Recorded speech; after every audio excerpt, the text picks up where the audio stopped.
Donc, bonjour Claudine, bonjour Patrice. Je voudrais vous remercier pour ce film qui est vraiment magnifique et j'aimerais vous dire que je suis vraiment honorée de pouvoir m'entretenir avec vous, même si c'est trop rapide. J'espère qu'on pourra présenter davantage de vos films à Londres dans un futur pas trop lointain. Je voudrais d'abord vous poser une question sur la nature de ce film, parce qu'il est assez différent des films que vous avez fait ensemble jusque-là, dans son sujet plus que dans la pratique d'écoute, qui reste quand même au cœur du film. Donc, je voudrais savoir comment vous avez travaillé. Je sais que vous filmez vos voisines depuis plusieurs années, mais est-ce que le film a été terminé grâce ou à cause du Covid? Je sais pas, ça, en fait. Il y a un moment où, c'est vrai, on a dit, là, il faut finir, il faut le finir, voilà. Et on a voulu le finir. Et c'est vrai que c'était juste après le confinement. À la fin du confinement, on est retourné dans ce hameau de montagne. Et là, on a tourné beaucoup. En fait, alors que quelque part, bon, on s'est dit, là, c'est le moment de finir. Voilà, ça a assez duré d'une certaine façon. Voilà. Vous avez passé plus de temps là-bas pendant le confinement. Euh, L'année Pas 2000, tellement. Non. 2021, ouais, Oui, mais peut-être c'est un pas peu. ça Ouais. qui a été déterminant. Non, Non, non, non, c'est pas non, non. ça. Non, en Non. fait, pour répondre à la question dès le début, c'est vrai que c'est très différent des films qu'on a fait avant, mais je pense que c'est beaucoup parce que ce lieu est très différent. C'est-à-dire que ce lieu donc, d'où l'on a filmé, qui est ce petit hameau de montagne, de haute montagne dans les Alpes suisses, c'est un lieu qu'on habite, mais pas disons, Pas à temps pas à complet. temps complet. C'est Hmm. vraiment, au départ, ça a été juste un endroit où on avait envie d'aller pour marcher, parce qu'on fait des randonnées. Puis après, on a découvert toute cette civilisation de la vache, enfin tous ces paysans et la relation très, très étonnante qu'ils ont avec leurs bêtes. On a eu envie de se rapprocher donc, de nos voisines Élise et Nicole qui sont des éleveuses. Et pour se rapprocher d'elles, il a fallu qu'on se rapproche de ce qui était vraiment leur passion, c'est-à-dire la vache. Et là, on a vraiment compris qu'il y avait un film à faire qui nous intéressait. Et d'autant que cette histoire du rapport à l'animal était quand même présente dans nos têtes depuis pas mal de temps. Et c'est le lieu, en fait, qui a déterminé la forme du film. C'est le lieu, c'est l'approche qu'on faisait, c'est le fait que c'était pas du tout comme les autres films, un endroit où c'était un lieu social avec une parole bien définie à l'avance. Enfin, c'était un lieu complètement perdu dans la nature avec... Et du coup, le projet lui-même du film n'était pas conçu à l'avance. Oui. Il s'est vraiment élaboré au fil du temps et dans ce processus dont parle Claudine, c'est-à-dire de rapprochement avec nos voisines et d'avoir saisi à un moment que ce qui nous attirait chez elles, c'était cette extraordinaire relation qu'elles avaient avec leurs bêtes et ce que ça provoquait en elles en termes de joie de vivre, de sagesse, de manière d'être dans la nature et dans une espèce de temporalité propre qui nous paraissait assez mystérieuse et à laquelle on avait nous-mêmes envie d'accéder. On a eu à un moment donné envie d'accéder.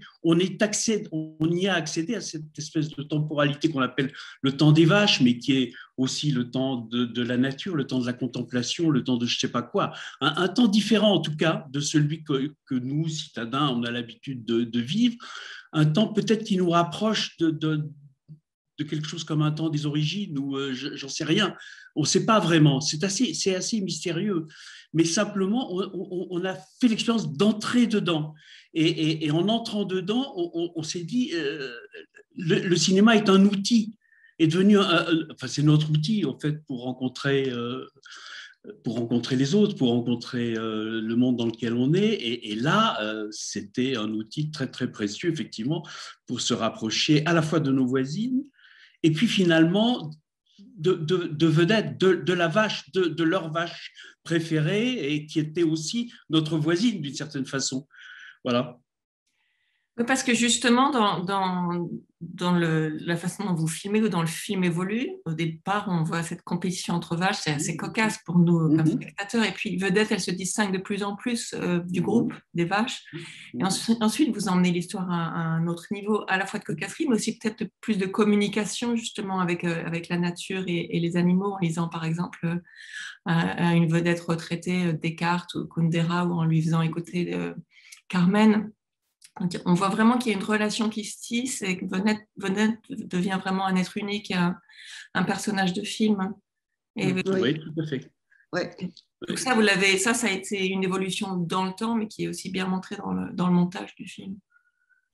Oui, mais parce que justement, pour nous, ça a été tout un processus qui a pris des années, et donc on respecte quelque part la progression de ce processus pour le spectateur, pour lui permettre aussi de vivre, de faire lui-même aussi cette expérience, et il ne peut pas la faire du premier coup. Comme nous, il faut qu'il passe par une vision un peu plus large. Pour nous, au début, toutes les vaches se ressemblaient. Je veux dire, c'était impossible de distinguer Vedette des autres vaches. Alors, comment tout ça est venu? Bon, ben voilà. Et c'est vrai que le récit du film, pour nous, de plus en plus clairement, c'était devenu le projet de faire d'une vache un personnage de cinéma. C'est-à-dire que Vedette devienne vraiment le personnage du film. Alors avec Élise et Nicole et moi comme médiatrice, enfin si je puis dire, avec le spectateur, et puis Patrice qui fait la médiation sans arrêt avec la caméra, mais c'est Vedette notre personnage. Et ça, c'est vrai que c'est ce que le film, c'est la particularité de ce film, et c'est petit à petit qu'on a compris que c'est en faisant cette construction dans le film qu'on allait arriver à obtenir ce qu'on cherchait depuis longtemps, à savoir s'approcher véritablement d'une vache en pouvant montrer à quel point, comme tout être, elle est unique. Et c'était ça vraiment l'idée du film. Oui, l'idée un peu d'une fable philosophique, oui. quoi. Et du coup, cette singularité, effectivement, pour la rendre sensible, il fallait qu'elle devienne un personnage de cinéma. Mais pour ça, il fallait aussi que nous, on ait fait cette expérience de cette singularité. Et c'est vrai que c'est un abîme, parce que quand on l'a fait réellement, cette expérience que chaque vache est unique, qu'elle a des goûts, par exemple, que certaines vaches aiment certaines herbes et d'autres pas du tout, et que dans le même troupeau, oui, mais ça, par exemple, ça paraît presque rien. C'est un tout petit détail, et en même temps, c'est un abîme. Moi, je sais que quand j'ai vu que Vedette détestait l'oseille alors que ses copines en raffolaient, je me suis dit, mais ça révèle d'un coup quelque chose, quoi, qui est... Et puis elles sont copines avec lui, n'est pas avec lui. Absolument, etc. Alors on entre vraiment dans un autre monde, quoi, voilà. Oui. Elles sont assez effrayantes quand même, toutes ces vaches. Ah oui, absolument. L'étrangeté est grande. Ben oui, ça c'est le rapprochement qui fait cet effet. C'est l'effet de loupe du cinéma, d'une certaine façon, qui la rend aussi, qui rend compte quelque part de cette monstruosité, c'est-à-dire de cette différence. Elles sont étranges parce qu'elles sont très différentes. Voilà. Et par ailleurs, ces vaches précisément, c'est vrai qu'elles sont très fortes, très costauds physiquement, puissantes, des combattantes, et qu'elles ont quelque chose, elles acquièrent donc du coup quelque chose d'androgyne. C'est-à-dire qu'il y a une forme d'androgynie chez la vache d'airain, puisque c'est son nom, la vache d'airain, cette race de vache particulière, du fait qu'elle a des grandes cornes, alors que maintenant, aujourd'hui, les vaches qui sont élevées pour l'élevage industriel n'ont plus de cornes du tout. Elles ont gardé toutes leurs cornes, elles sont noires, elles sont très musclées parce que c'est des vaches de montagne qui passent leur temps à crapahuter dans la montagne, et par ailleurs, elles se battent. Et elles se battent entre elles dès qu'elles sont petits veaux. Enfin, c'est vraiment c'est quelque chose qui est complètement naturel. Dans leur nature. Dans leur nature, oui. Et justement, puisque vous connaissez Vedette si bien, vous êtes devenu assez intime avec elle, je me demandais comment vous vous étiez senti quand vous avez appris que Nicole et Élise allaient manger Vedette. Quelle a été votre réaction immédiate? Qu'elle l'avait mangée. Elle l'avait mangée. Parce qu'elles allaient la manger, ça, elles-mêmes ne le savaient pas. Non seulement nous-mêmes ne le pensions pas, mais elles-mêmes ne le savaient pas.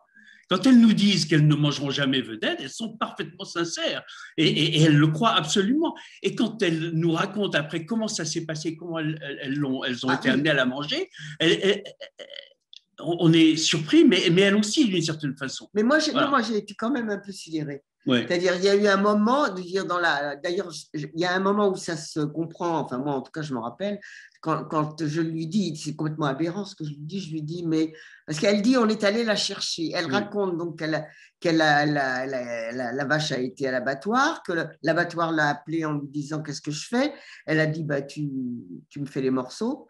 Et puis elle dit, comme si c'était quand même une excuse parce qu'elle se sent coupable, mais on a été la chercher. Et là, j'ai un moment, mais d'hébétude totale, je me dis, mais de quoi elle me parle? Et là, je dis, mais comment vous avez été la chercher? Et là, elle dit, ben, en voiture. Enfin, c'est complètement aberrant, quoi. Ça veut dire que ni elle ni moi, on ne pouvait envisager que ça arrive. Et c'est arrivé. Et c'est quand même une surprise incroyable, quoi. Elles n'avaient jamais mangé leur bête. Et depuis, d'ailleurs, elles n'ont pas mangé d'autres bêtes. C'est ce que je voulais dire justement. Parce que dans le film, elle dit, et je pense que j'ai eu tort de ne pas vouloir manger les bêtes de mon troupeau. Elle le dit à ce moment-là. Et en réalité, elle n'a jamais pu le refaire. Non. Elle ne l'a fait qu'à pour Vedette. Là, ça fait Vedette est morte en 2016, donc ça fait quasiment 5 ans qu'elle est morte. Et depuis, beaucoup d'autres bêtes sont mortes. Et jamais elle n'en a mangé une autre. Jamais. Donc, il y a quelque chose d'assez étrange dans ces. Bon, voilà. Mais ça, c'est le coup de théâtre documentaire. C'est le coup de théâtre auquel on a été nous-mêmes confrontés. Et qu'elle ait mangé la bête n'avait rien à voir avec le film. Ah non, bien entendu. Bien entendu. Rien, puisqu'elle ne nous l'avait même pas dit. Oui, elle était un peu honteuse. Elle était un peu gênée. Elle était gênée. Enfin, bon. De nous le dire. Elle a fini par nous le dire, mais bon, c'est une histoire entre elle et cette bête, qu'elle l'aimait tellement que. C'est-à-dire, elle n'a pas pu se décider au dernier moment, elle n'a pas pu se décider de dire je vais faire comme avec toutes les autres, je vais la vendre. Tu me la fais en morceaux et puis on la met à la boucherie, et puis voilà. Elle n'a pas pu. Elle a dit je garde tout. Voilà. Elle voulait la garder en elle. Bon. Mais ça, du coup, c'est un petit miracle d'une certaine façon, bon, comme il y a souvent dans le réel et comme il y a souvent dans le cinéma documentaire. Pour le film, parce que pour la vache, c'est absolument pas un miracle. Mais pour le film, oui, parce que d'un coup, ça donne une vraie complexité au film. Je trouve cette espèce de renversement. Donc, philosophiquement, ça réouvre la question autrement. Et ça l'approfondit, parce que du coup, il y a beaucoup de choses qui sont suggérées ou évoquées dans cette longue conversation finale. Et il y a quelque chose de très archaïque, de très primitif, le mot n'est pas juste, de très premier, en tout cas, dans cette idée de vouloir s'incorporer. Ouais. Celui qu'on aime, celui ou celle qu'on aime, hein, c'est l'anthropophagie, quelque chose de bon, voilà. On touche à ça, et c'est très intéressant parce qu'on touche à ça justement dans le rapport avec l'animal, mais l'animal là, on l'a poussé dans la relation jusqu'à dans une forme d'anthropomorphisme. Enfin, il y a une vraie relation d'ordre humaine, j'allais dire une relation humaine entre elle et cet animal, et même entre nous et cet animal, qui est à la fois qui est étrange et qui se résout comme ça. Alors donc du coup, voilà, ça donne une espèce de pour nous de profondeur un peu mythique presque. En fait. Curieux. En même temps, c'est très curieux parce que c'est vrai que moi, je suis en train en gros de devenir végétarienne au moment où elles disent ça. C'est-à-dire que moi, c'est le contraire. J'ai pris conscience en m'approchant de Vedette, en vivant avec elle, en l'aimant et surtout en ayant une relation. Quoi. J'ai pris conscience que je ne pouvais pas manger un être vivant. Voilà. Et elle me renvoie ça. Alors, du coup, je suis complètement déstabilisée. Et c'est ça, je trouve que c'est très bien. C'est très bien. C'est un acte symbolique vraiment fort. Et c'est vrai qu'on peut sortir du film en devenant végétarien. On peut aussi, ou en se disant, mais on ne peut manger que les animaux qu'on a connus. Oui, absolument. Ça pose vraiment beaucoup de questions. Et justement, dans le film, vous avez filmé Vedette, mais vous étiez aussi des participants actifs du film, enfin surtout vous, Claudine. Et je ne sais pas, enfin, ça mène aussi à la question de savoir comment vous travaillez ensemble, puisque enfin, dans ce film-là, Claudine, vous êtes devant la caméra, Patrice, vous n'apparaissez pas, mais en même temps, bien sûr, vous êtes un participant actif. Mais bon, vous avez aussi gardé Vedette dans votre dans votre jardin. Enfin bon, vous avez vraiment participé à l'histoire. Oui, tout à fait. Alors, quand on travaille ensemble, là, c'est particulier, puisqu'en fait, Ouais. c'est quasiment la première fois où je suis vraiment devenue quelqu'un dans le cadre. Avant, les autres fois où on a travaillé ensemble, on était dans un cinéma, disons, plus proche de ce qu'on appelle le cinéma direct. Cinéma d'observation. Voilà, Ouais. donc où on est. Où on n'intervient pas. On n'intervient pas, on filme et on attend et on repère et on regarde. Mais on était déjà donc en co-réalisation depuis pas mal de temps. Et c'est vrai que c'est des places différentes. Moi, je ne suis jamais à la caméra. Je ne suis pas au son non plus. En fait, je sers surtout à regarder ce qui va arriver, à envisager les choses. Et puis ensuite, on regarde les rushs ensemble, on discute et on se met d'accord. Mais en gros, on n'est pas très loin l'un de l'autre sur le plan de la conception. Pas du tout. On est en permanence là. Du cinéma, bien quoi. sûr. Sinon, on pourrait pas travailler comme ça. Oui. Ce serait impossible. Oui. On est vraiment, c'est parce qu'on avait quand même depuis longtemps réfléchi sur ce cinéma qu'on aimait et qu'on était très proches l'un de l'autre qu'on a pu co-réaliser. Oui. Alors là, ça s'est fait comme ça. Le fait que j'entre dans le cadre, ça s'est vraiment fait avec ce film-là parce que c'était la seule façon de faire. Et pas au début d'ailleurs. Et pas au début. Oui. Voilà. C'était la seule façon de faire. Il fallait y aller. Il y a un moment. Voilà. Il fallait y aller. Et voilà, j'y suis allée à la fois comme quelqu'un qui faisait le film, et qui, à ce moment-là, rentre dans le cadre en continuant à faire le film, et en même temps qui devient un personnage, du coup. Et ça, c'était tout à fait intéressant, parce que c'était une possibilité à la fois de jeu et d'improvisation permanente. Parce que quand on ne savait pas ce qui allait se passer, vous savez, avec une bête, on ne sait jamais ce qui va se passer. Quand vedette me fait la gueule, me tourne le dos, etc., je ne sais absolument pas quoi faire. Et si je lui fais quelque chose, ce qui va se passer. Donc, on était dans un rapport comme ça qui était vraiment extrêmement plaisant. Très plaisant. Et en même temps, ça tire le film, évidemment, du côté de la fiction. Évidemment. Et ça, c'était aussi très intéressant parce que tout en restant complètement dans le documentaire, puisqu'on reste dans une espèce d'expérience filmée.